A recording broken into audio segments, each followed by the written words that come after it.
want to come in and talk to you, but Spirit's got their fucking foot down, Nikki. It's good with everybody. Spirit It's my has baby their right foot there. down. Yeah, they're chasing, hun. Let me make sure I'm there. It is. There she is. Fear of abandonment. That's not my foot, that's my D, and it's just rising. Every time I watch her, I just go, oh shit, my baby turned it off. It's PG-13. Yeah, I didn't want to show you guys the alligator tail. It's crazy. Separation. All right, let's get into it. A quick download. I was going to go over there to the green screen, but I was like, you know what? Let's change the environment. Let's change the scenery. Got the goddesses back there on the jam stand, you know what I mean? Getting busy. If I said that right, the jam stand, but bandstand, whatever. You get the drift. You get the drift. So, for instance, the download's about unplugging from the matrix, especially from the workforce. So I'm going to give you guys an analogy, and ladies, an analogy when I was heavily involved in the workforce, when I was contributing to the matrix, when I was on the fear frequency of, I got to pay the bills and all this other stuff, right? So I have a few clients that I have grandfathered claused in with my landscaping business that I help every now and then. They're family, right? So I just helped out a sweet lady today, and let's rewind a few clicks. Every time I have a gig, even with my grandfathered claused in clients, I love them, and that never changes. I still do. But what I'm saying is, every time I schedule them in, the previous night before I have to work, there's a dread in my stomach.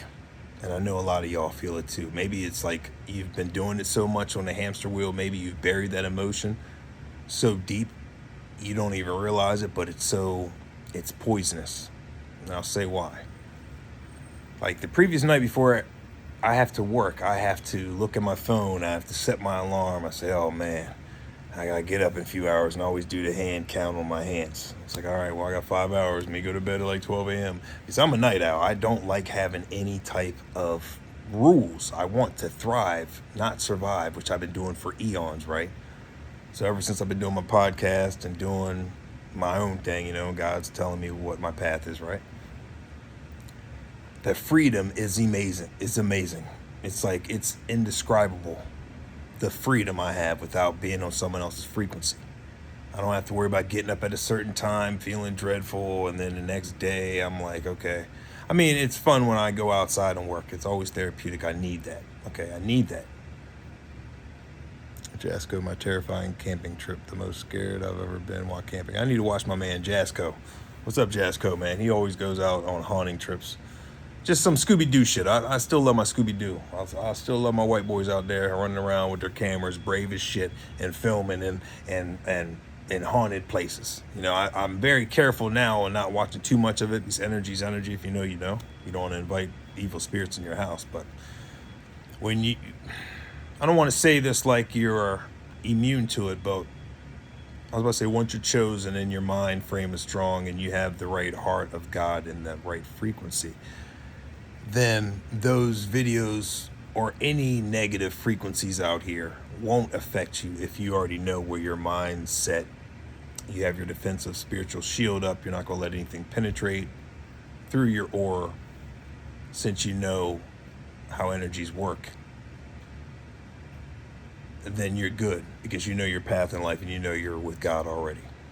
And you're just looking at this either for entertainment or just research purposes, because when you are a worker or a child of God, which we all are, but just depends on what frequency you feed the most, the dark or the light, the yin and the yang. You know what I mean? The light wolf or the dark wolf, depending on what frequency you're feeding the most, then you know that a lot of this is for research anyways.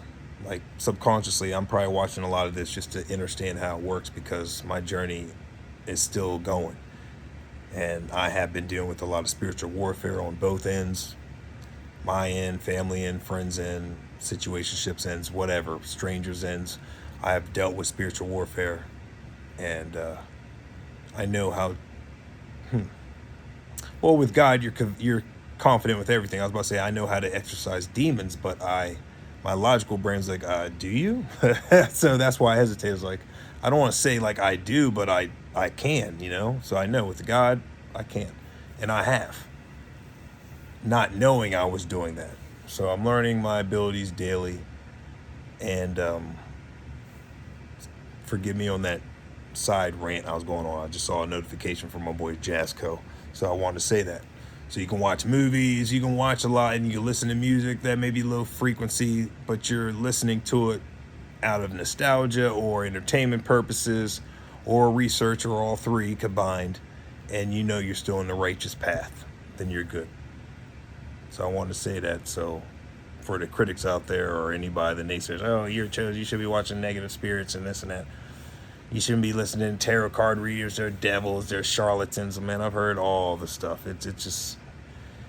It's comical once you know about spirituality and religion and how religion wants to control everybody.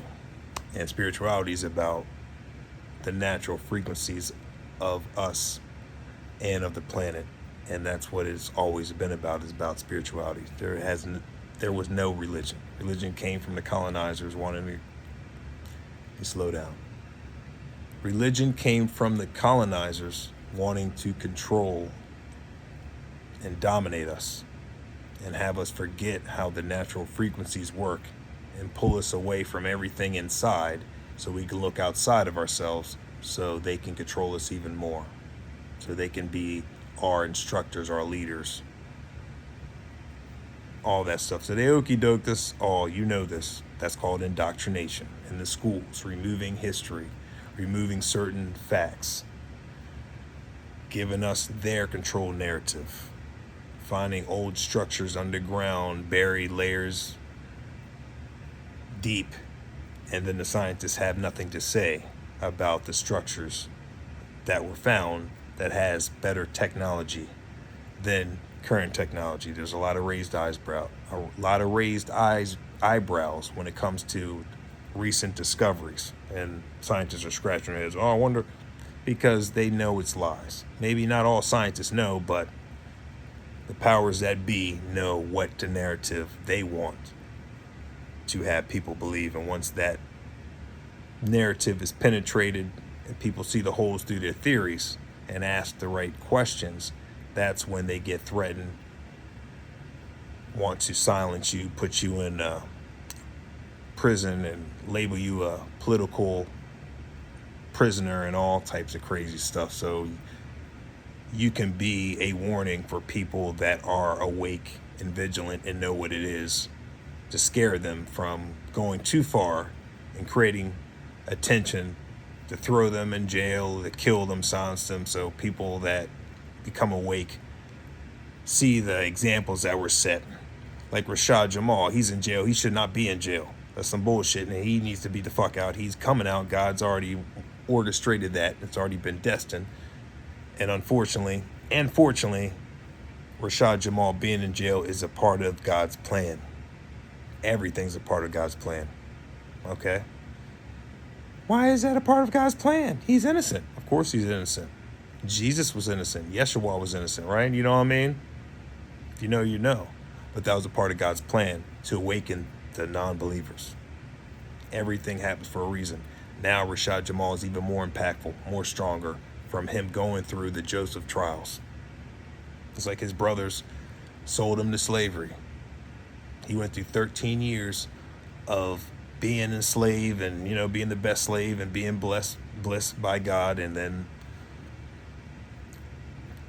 I forgot the person's name that was in charge of Joseph, the counselor of Europe, something like that.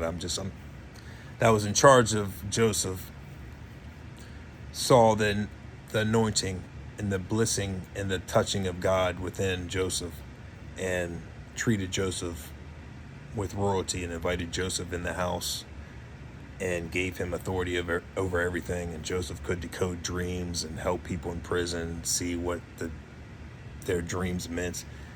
And the power of Joseph was seen all through Egypt. Joseph decoded another Pharaoh's dream, and that Pharaoh gave Joseph the responsibility of being the mayor, let's just say, the comptroller of Egypt, and control all the finances and to make sure the food because they were going through a famine, like a drought of wheat and so forth for like 7 years. And they saw Joseph's special ability to be able to save the food and store it properly. So during the 7 years of famine, if I'm saying it wrong, forgive me, it's spelled Famine, just means a drought. You know, the weather's not cooperating, the soil's not cooperating, so no crops are growing. So it's just nothing but dried up dirt, you know. So, you know, the seasons weren't producing fruit. So Joseph had a vision from God or when Joseph decoded that Pharaoh's dream, Joseph realized through God's insight that the Pharaoh's dream meant that there was going to be 7 years of goodness, of overflow of crops, and there's going to be 7 years of drought. And so the Pharaoh didn't know what it meant. And then Joseph said, okay, that means it's going to be 7 good years of food, and there's going to be 7 years that there's scarce food. So God is saying that we need to store enough food to last for 7 years. And then the Pharaoh anointed Joseph with that responsibility due to Joseph decoding his dreams and other dreams and the stories that Egypt was talking about of Joseph, how he was chosen by God. So he always had favor. So that's what Rashad, Jamal, and a lot of us chosen ones are going through. We get tossed through hell. You know what I mean? You're alone a lot of the times because people are threatened by you because you're a walking mirror to them. If you went through it, then that means that they have to go through it as well. And a lot of people are not ready for that journey. So, long story short, a lot of us go through hell, and the outside world may not understand why we're going through it, but God understands the master plan. And that may not make sense even to us. But if you're hip with the Bible and the scriptures in the past, God is always solving problems. Okay, so if you're chosen and you're going through a lot of shit and you got a lot of problems, that's some biblical shit. It just fits the narrative. The last are first, the first are last, right? So come on now. The last are first and the first are last. Yeah, so it's just basically saying the people that are poor, you know what I'm saying, that went through all that trauma and shit, they're going to get their day of wealth and overflow. They're going to be the first ones to get blessed when the time is right. And the people that were treating the poor like shit will be dealt with in cosmic court as well. Everything is a balance. Everything's energy. So everything you put out there, make sure you've been putting out the right energies, because when it's your time for judgment, you better be prepared for everything you dished out there. But I love everybody. Oh, that's not it. So yeah, let's get back to the foundation of unplugging from the matrix. We're 13 minutes in. So I love how I come back to the foundation. Spirit team's awesome. So before every gig I go to, I feel dreaded that I have to change my schedule to go work for somebody else, exchange my time for money. So that's why I love the fact I found myself where I'm free and I don't have to worry about doing that 9 to 5 fear frequency chasing money. So saying all that to say this, find out what your talents and skills are. And I highly recommend you find out what you were blessed with, what you were bestowed upon from God, so you can use that, and that's your key for your liberation, so you won't have to work for